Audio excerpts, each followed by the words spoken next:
pendidikan anak usia dini, PAUD memiliki peran yang strategis dalam pengembangan sumber daya manusia.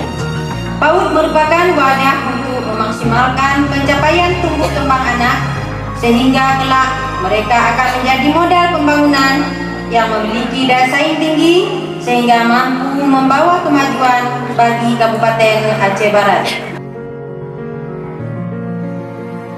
Saya juga memberikan ucapan selamat bagi ibu-ibu PAUD kampung yang kami bukukan pada Uroyo.